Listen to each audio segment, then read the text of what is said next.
Hey guys, new video here. Pathfinder Vaal Blight.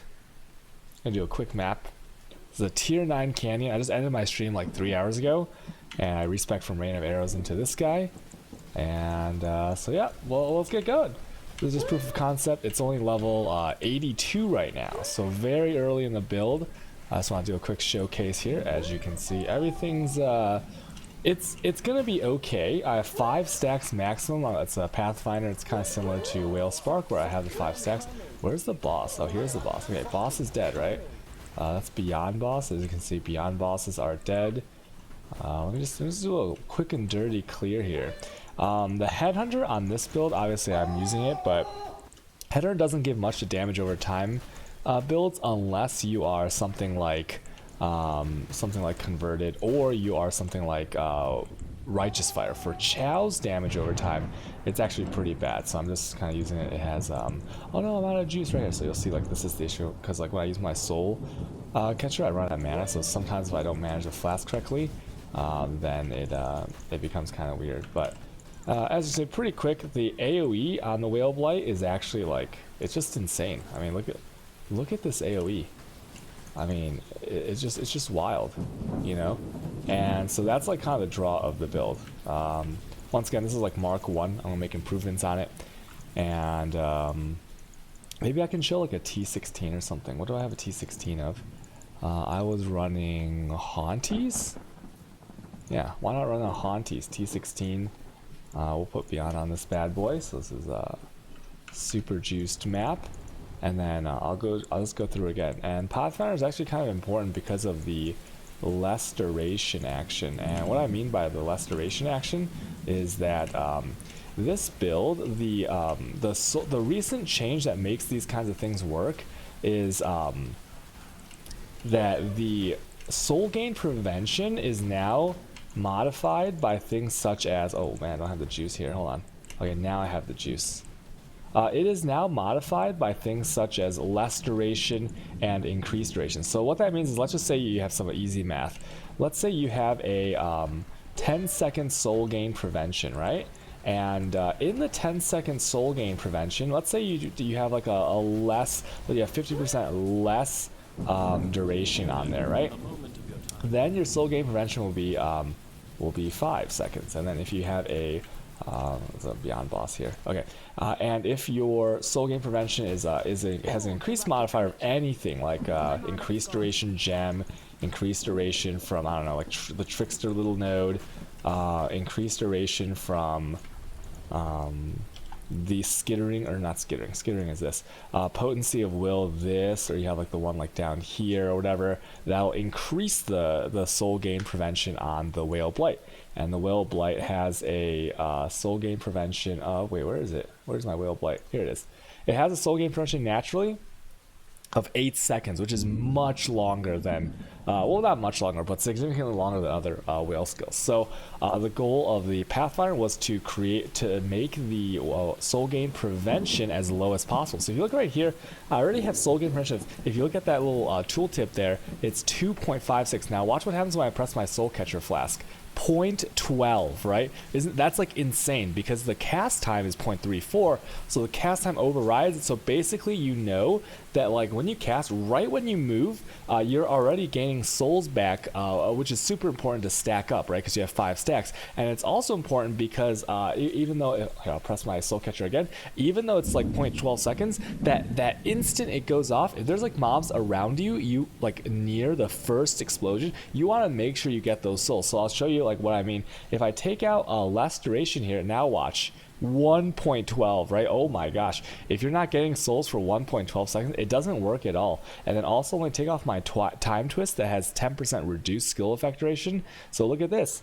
Wait, I didn't push it. Hold on. Okay, so I pushed my my thing, and look at that, 0.52, and to me that felt really long, right? Now the Vaal Blight has a nice little effect where it's 3 bursts, like, and every circle gets a little bit bigger. And also it's all dot damage, so it is a little bit nice in that it like delays the cast to further. So you can play around with the soul gain prevention a little bit, but I wanted to opt 4-0, right? From my experience playing Whale Spark, I know that if it is 0, if there's an instant AoE or an instant kind of like killing mechanic, you want to make sure you can try to get that as close to 0 as possible without, obviously, without sacrificing too much. So that's why I went with this setup. So let's go over the oh look, I leveled up from that thing. That's pretty cool. Okay, I'll get some life or something. But let's go over the setup. I'm gonna go over the skill tree, right? So Pathfinder is very important because the thing that makes this build work is the soul catcher.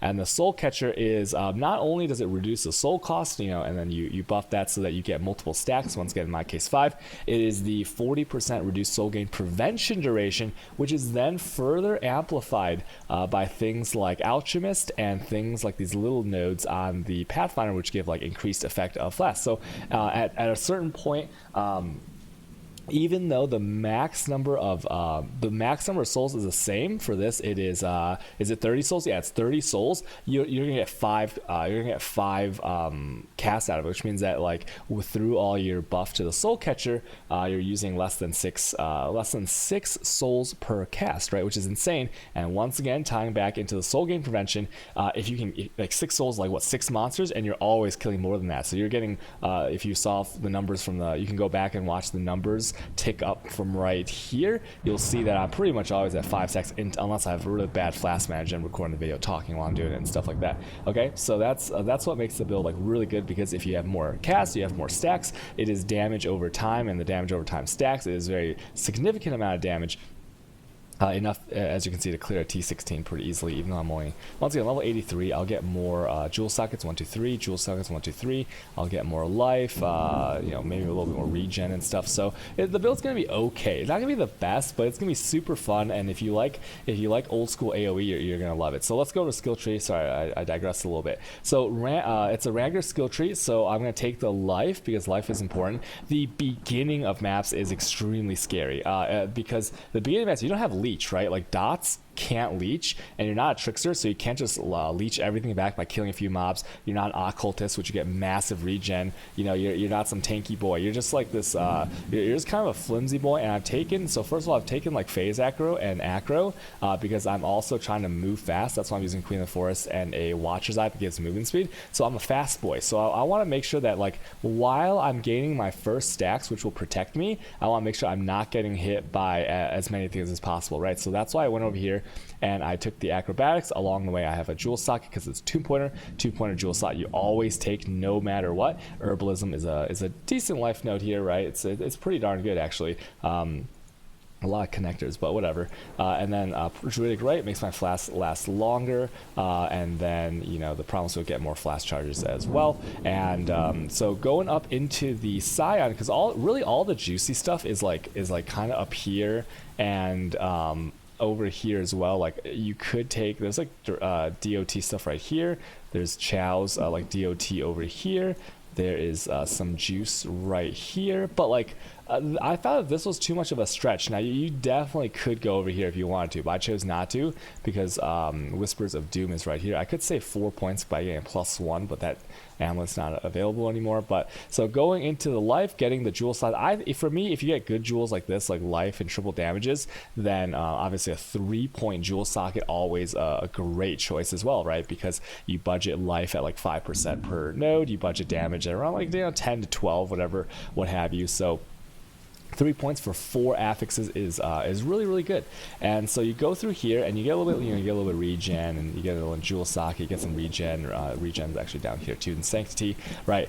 AoE, the basic rule for AoE is that because the Whale Blight, well, I can't show you the Whale Blight, but because the Blight is so big, like I still wanted to cover as much as possible, right? Because if my rule was, if my percentage AoE in PoE, you have to use PoB to check this. If my AoE increase would give me 1 radius, like in PoB or more, then I would actually do it. So maybe I can pull up my PoB and just show you right here.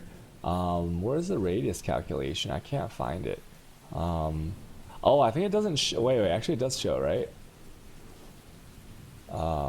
Maybe it doesn't show because the whale version. I can't really see it right now. But anyways, in POB, there's a specific section under I think either calcs or configure calcs tab where you can see the actual AOE, like whether you have 30 radius or 40 or 45, what have you, right? And so if the percentage AOE from, let's say, like things like Amplify, this, Dying Sun, Ink AOE gem gave me at least 1 radius, I would take that because I wanted it to look the coolest. I want it to have the biggest reach possible, right? Because this thing's not like there's no like DRs with like monsters far away. It doesn't get affected by proxy shields. It somewhat goes through like the foliage. It's really nice. So I really like AOE, right? You guys know me. I love the AOEs. So I went up here, got the AOE, Jewel Socket, Alchemist. You have to get Alchemist. This is non-negotiable because this actually prevents soul gain. It brings your soul gain prevention down when you're using a soul catcher. And then of course life, and up here we got some damages. But then this right here is Whispers of Doom. And Whispers of Doom is interesting because if you look at my things, I'm using Grace for movement speed because of my Watcher's Eye and my Queen of the Forest. And obviously the Despair is a pretty big damage boost for monsters that get affected by this. Obviously boss monsters much less affected by like 80% less. But anyways, it's still a big damage multiplier. And then I use Temp Chains. And Temp Chains makes things expire slower. That is true. But I found that was secondary because things die so fast anyways. I mostly use this for the beginning of the map and some of the more scary mobs because once again at the beginning of the map, that's the really scary thing because you can get killed pretty easily when you don't have your massive AoE blowing up and slowing everything, right? So so this is just a little bit of protection so I can actually get my Whale Blights off at the start, right? And once again that ties in with the acrobatics, phase acro. So these multiple layers of defense, the EHP plus the dodge plus the evasion for the attacks plus the temp chains makes it a little bit harder to die at the beginning, and that's the reason I use double curse. Okay, if you don't want to use a temp change, you don't have to. You save yourself 4 points right here. Hell, you could even save yourself 9 points, right? These 5 and these 4. But I chose to go this because it feels really smooth, feels pretty safe for me. You saw like the Beyond bosses and stuff, right? Not too bad. So that's the reason I'm going up here. And then over here, the reason why I went right here is actually because I have a green nightmare. And so right now on my current gearing, once again, this is Mark 1. Things might change a whole lot as we go forward. I ended my stream, like I said, 3 hours ago, right? So, and I'll still Rain of Arrows at that point. So this is just a quick and dirty respec. And the green nightmare gives me it gives me free frenzy charges in a non-annoying way. Some of the other ways to get frenzy charges are more annoying or cost more jewel sockets. And so this one gives me a 12% chance. See, if I hover over this, because what it does, it takes resists in this large area that are assigned. That's very important. It has to be assigned. And then it gives that a chance of getting a frenzy on kill. And that's amazing, right? So if you hover over here, you can see it being affected. 12% chance to gain frenzy on kill. If you watch the last map, always have max frenzy charges. If I always have max frenzy charges, eventually I'll have 4 frenzy charges. And that is 16% more damage. And when you don't have that much damage on this little like dot build, it really helps. So 16% more multiplier right there just by getting this. Obviously you could get that through the frenzies in other ways, but this is just, I like relaxing, walk around, hit a button, don't pay attention to much, right? Have a little bit of fun with your mapping build. So that's why I took this, and then the procking of the Green Nightmare is done with this Holy Dominion node. I also take this Light of Divinity too because spell damage is damage, but cast speed gets you out of the animation, and so you can run really fast while 3 bursts are going off. So the faster you can get out of the animation, the better. So that'll tie into my wands, which I'll talk about in a second, right? So that's the skill tree. Once again, only level 83. It takes me about within a day you can get to like 95, 96. It's actually really easy when you have the right maps. So I have like 12 skill points left. What am I going to go into? I'm going to get some regen here, a little bit of life from regen here. I'm probably going to get the life right here. Like, look at this. That's like 5 points right there. And then beyond that, I might get Quick Step if I want to move faster. I might get Heart of Oak. That seems pretty cool. I might go 1, 2, 3, 1, 2, 3. You know, that seems okay. I have like all these options that I can test out, but like the jewel sockets are pretty sick. So I might go jewel sockets. As you can see, resists all capped and everything. So that is the quick and dirty tree. The other jewels I have besides the rare ones are you want to just go for life and triple damages, right? You have to have a Conqueror's Potency because I'll show you again. See, watch. If I push it right now, let's push my Soul Catcher and look at my Whale Blight, 0.12. Now watch what happens when I take out this Conq Potency, right?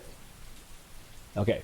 0.24. So I have doubled my soul gain prevention time by not having this jewel. So it's like, oof. I mean, you might think 0.24 is not bad, and through your testing you might like that, but I've tested the whole range from 0.5 something all the way down to 0.12, and let me tell you, 0.12 is much better. Okay, so get this Conqueror's Potency. I would say that's like mandatory.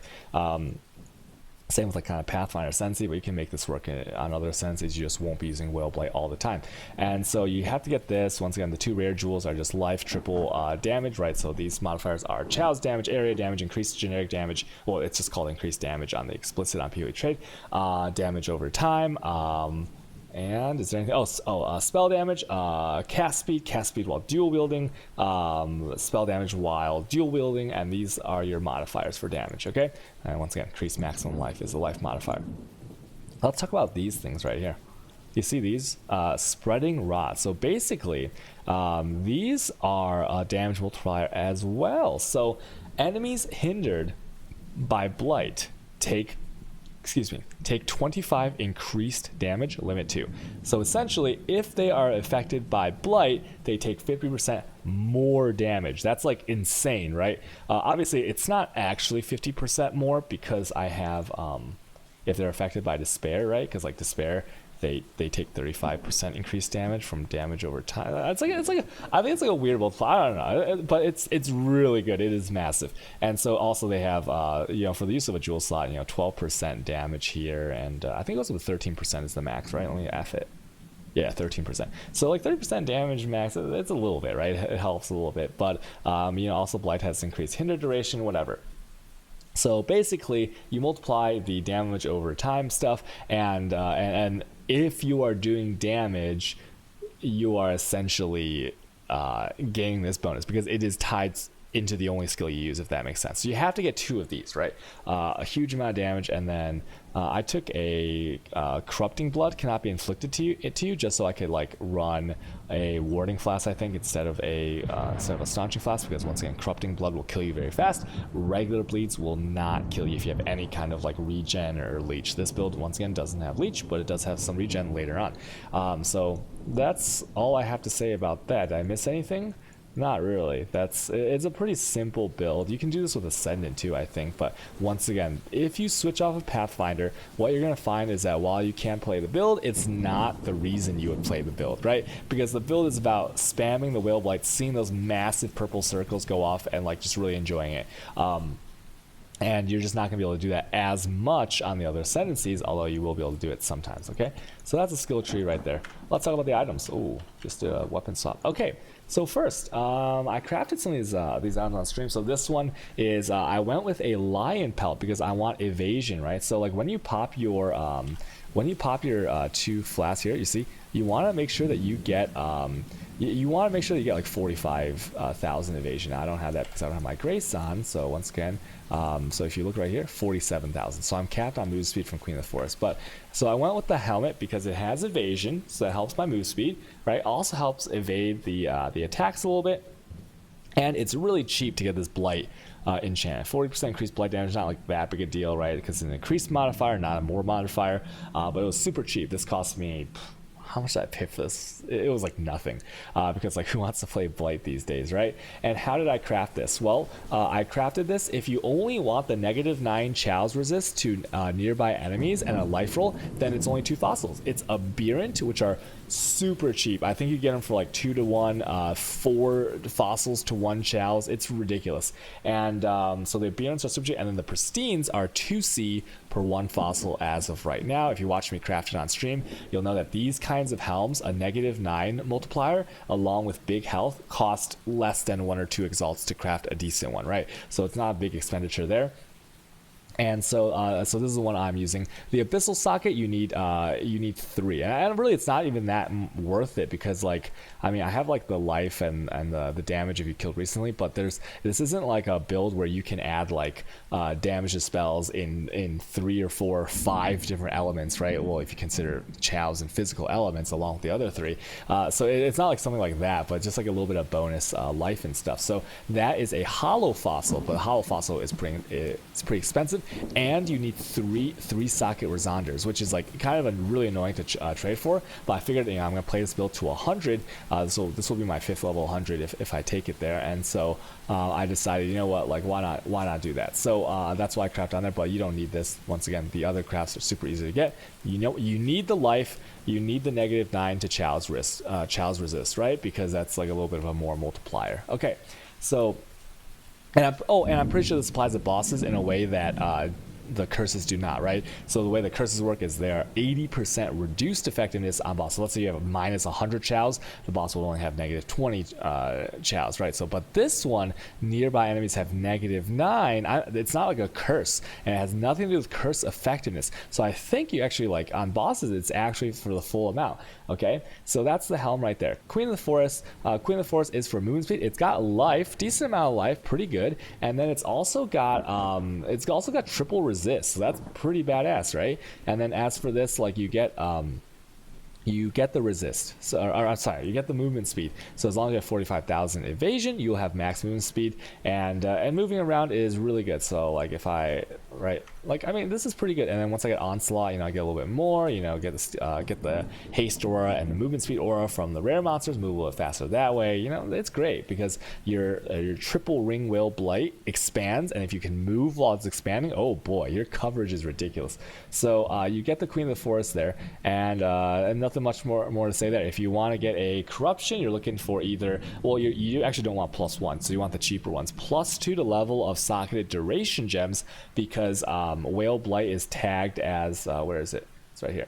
Vaal Blight is tagged as duration. You can also get +2 to AoE because Blight is tagged as an AoE gem. Now the best I think is a +2 duration. And why is that? Because it gives +2 to this. Look, less duration, right? And then for a less duration gem, every level it gets above 20, it's another less duration. So once again, that ties into the soul gain prevention, making it a little bit lower. Okay, so I think this is best, but if you have to sell for +2 socket AoE, why not? It's not a big deal. Talk about all the gems in a second. Okay, let's talk about gloves, shadows and dust. Now, why shadows and dust? These are pretty cheap, and +1 maximum frenzy charges will give me 4% damage per charge. And once again, I'm gonna get a frenzy charge on the tree maybe, and it's 5 frenzy charges, pretty darn good, right? It's 20% more damage. Yeah, 20% more damage. And the huge reason for this is that you get rampage. You know what rampage is? It's where every amount of stacks gives you a little bit of movement speed and a little bit of flat damages, and then it also has bonuses at certain thresholds. So this is just super fun, makes you faster, gives you a little bit of damage. Nothing else on here really matters. I mean, Smoke Cloud makes them miss, and so if you're not using a Stiv Knight, sure, some of the attacks will miss, but you have phase aggro and you have evasion, so like they're not going to hit you much anyways. But the crit multi does not work for dots, at least not for this build, and the attack damage, we don't attack, so that doesn't matter. And so yeah, it just doesn't matter, right? Holy Might doesn't matter either because that's for attacks. So it's only to proc Rampage. If you do not have a Headhunter, I highly recommend you use a Bisco's Leash, which will give you Rampage as well, in the belt slot. And then in its place, you should really put in, for these gloves, you can put in really like anything you want. You can even use Tomb Fist or something, but you can put in like some big life gloves or something like that, right? And or wait, no, delirium requires hits, doesn't it? Anyway, so you can get some big life gloves here. It doesn't really matter. Maybe allelopathy, maybe, I don't know. I don't really know. But you can think of something. I'm just in a very, very small brain right now. I haven't slept yet, so you can swap these out for whatever if you have a Bisco's Leash. Okay. The Headhunter belt, once again, it's like a meme, like, oh my god, you put on a Headhunter and your build is so good. Oh, it makes any build good. No, not Chow's overtime skills, it doesn't, because the things that you will steal are movement speed and the haste aura, which are obviously like cast speed and movement speed, so you expand the area and clear, but it doesn't give you any damage. It really doesn't. Like deadly aura, crit and crit multi doesn't help you. Fizz conversions and added don't help you. Like all these things don't really help you that much. So Headhunter is actually not really that great on this build unless you want to walk a little bit faster, right? Which is what I want to do. Now let's talk about these boots. Very generic boots. I obviously want 35%, but can find them. And so you want life, you want to shore up your resists, and you want you want at least 30% movement speed. That's about it. The enchant, I mean, you could go 16% attack and cast speed if you kill an enemy recently. That'll get you out of the cast animation faster, and the regular blight will cast faster. But I went for 2% life because I'm getting hit a little bit. So you know, regenning 2% life when I'm gonna go for a little bit other regen, that's pretty great too. So go for either one of those, okay? The other enchants don't help you. Once again, you cannot leech off this because you can only leech off of hits, and there are no hits on this build. Okay, so another thing is the rings. So this one, nothing to say here. This is simply shoring up my resists. As you can see, the fire damage to attacks does nothing. Yes, I'm not ES base, not phase aggro, so it's even less. It's only for the life and capping my resists.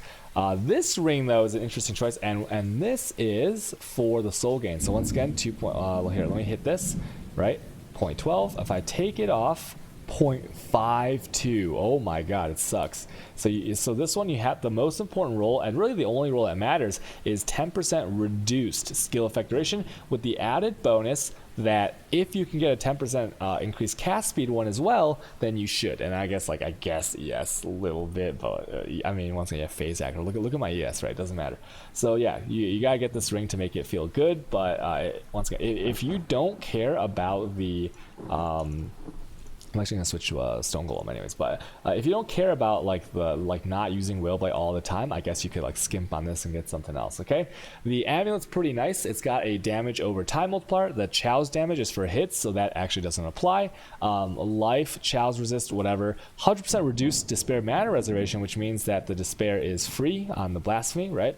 And then in Presence Aura, Maddening Presence for 10 seconds when you kill a rare unique, just gives you a little black circle, and that you can think of that as a tiny little temp chains or enfeeble, right? It's very small, but it helps a little bit. It's a little bit of a safer option, and so yeah, I just decided to go with this amulet. It's pretty good. I like it. It's got a little bit of everything, right? So all around good, even a little bit of stats, which does help.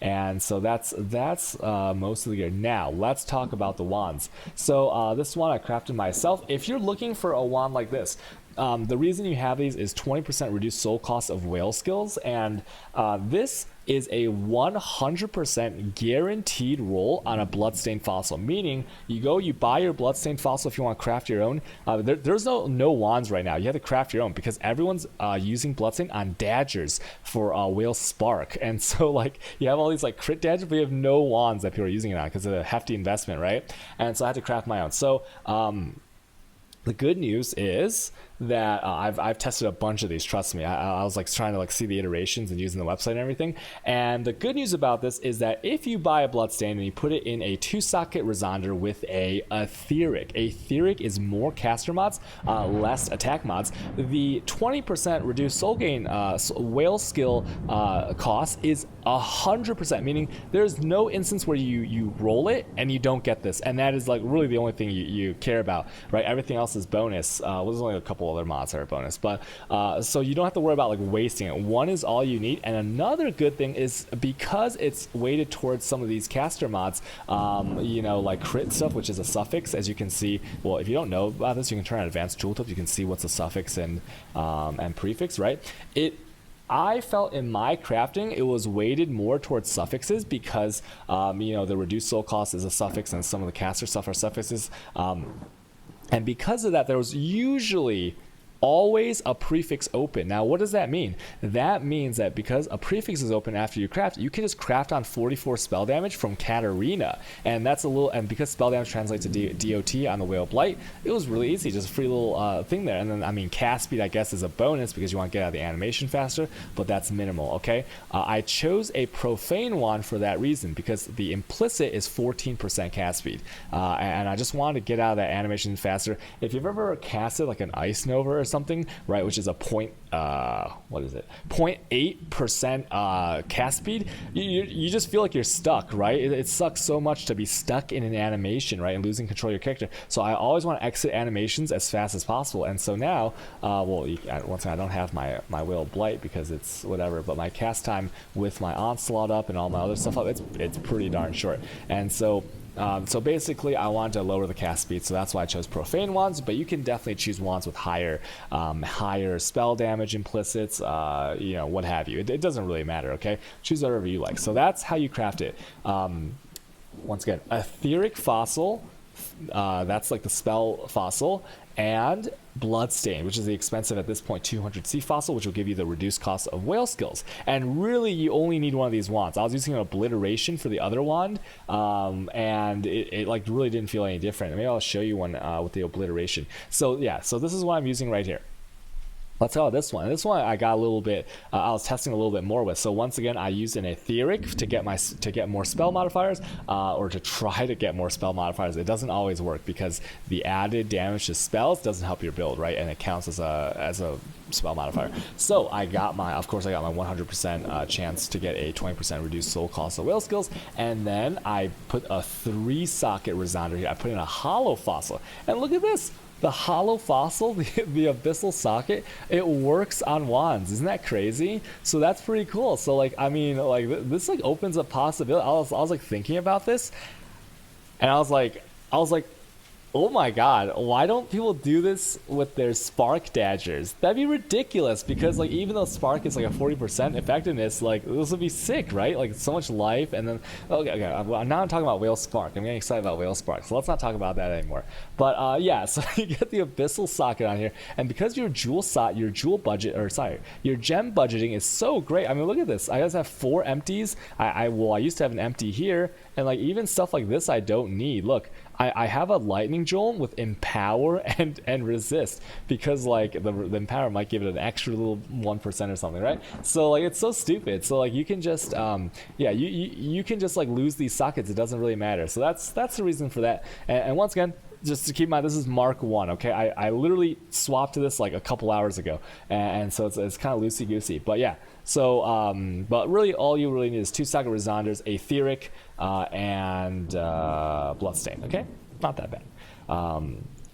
Yeah, once again, crit multi, that stuff doesn't work with this build. Okay, so that's the gear. Flask, so here, let's go over the mandatory ones.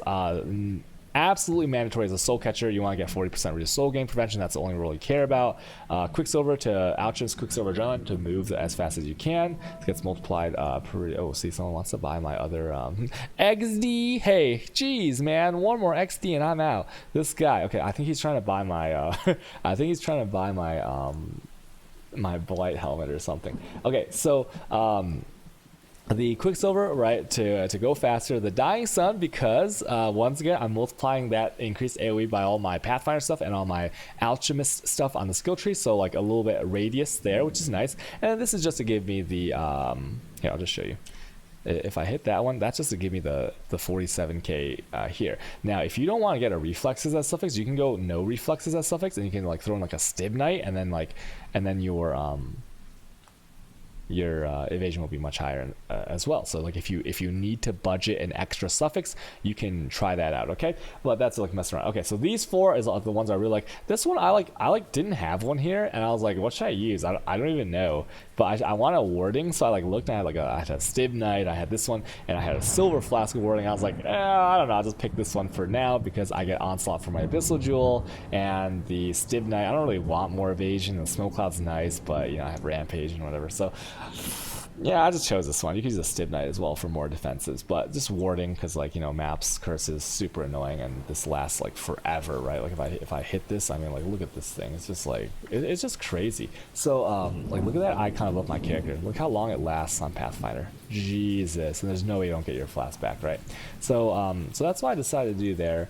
And other than that, oh, and we can go over the gem sockets and stuff, right? Wait, what am I doing? Hey, maybe I show you one with obliteration in a second too. Where's my obliteration? See, I'll take this one off. Oh man, it was in here. Oh man, wait a minute. Oh wait. I can just do this. Okay. Oops.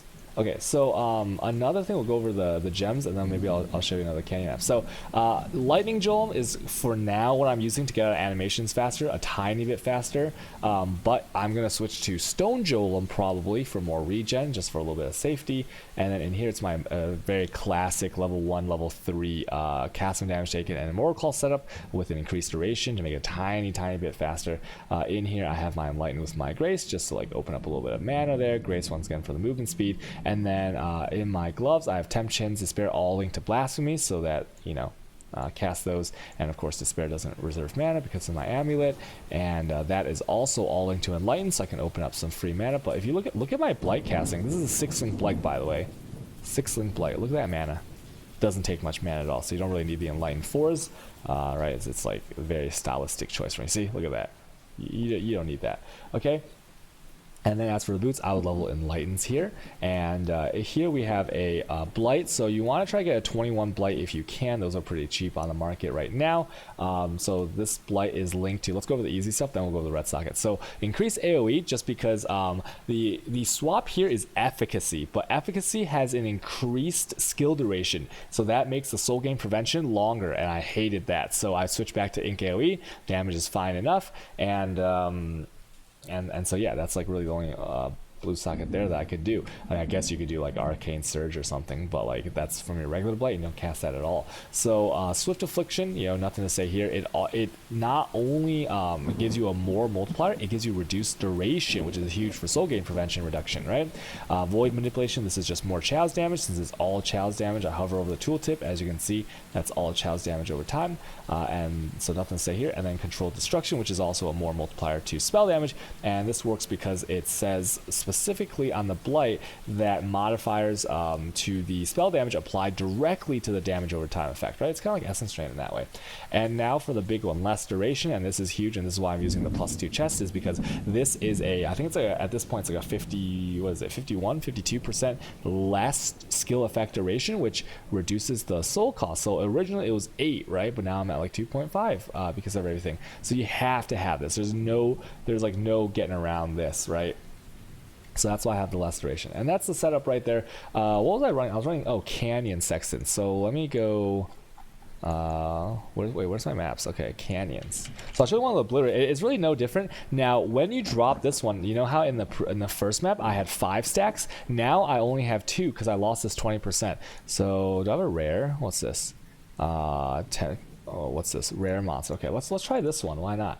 Is that one fine? Yeah, that one's fine. I don't know, let's try Beyond or something, okay? And so I'll show you how the explosions look with only 2 stacks, and you'll see how if you're managing your stuff effectively, it should be a-okay. So I hit my Flask to get a little bit of movement. Okay, did you see that? Did you see that obliteration? So let's go here, and as you can see, the obliteration, it doesn't really feel much different except for the visual. You see that visual?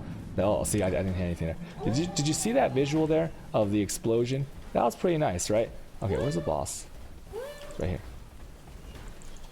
Boom, boss is dead. Okay. Wait, what's this? Is it Biscus? Not even a Biscus, right? So right now, I pressed that a little bit too rambunctiously, and so the clear I don't believe is that much better with obliteration. Maybe your single target around a bigger monster, like an essence monster or a beyond boss, if there are monsters around him, will be a little bit bigger with the obliteration one. But as you can see, I have no problem sustaining stacks, and I have no problem clearing with only 2 stacks because my soul gain prevention is so low. That was a Baymeth, I think. And there we go, right? So easy stuff there. Pretty cool build. And once again, Mark 1. We're gonna switch this back so I can use so I can get multiple stacks because I really like multiple stacks. But obliteration, pretty cool, huh? That's it. I'll make another video when I figure more stuff out about the build. When I level up a little bit more, I'll be streaming. I'm supposed to be streaming like 5 hours, but I think I'm just gonna go to sleep. I'll be streaming out maybe tonight, maybe tomorrow, and yeah, I hope you guys enjoy the build. It's fun, man. It's fun. Not too serious of a build, but thank you everyone. Enjoy the video. Bye.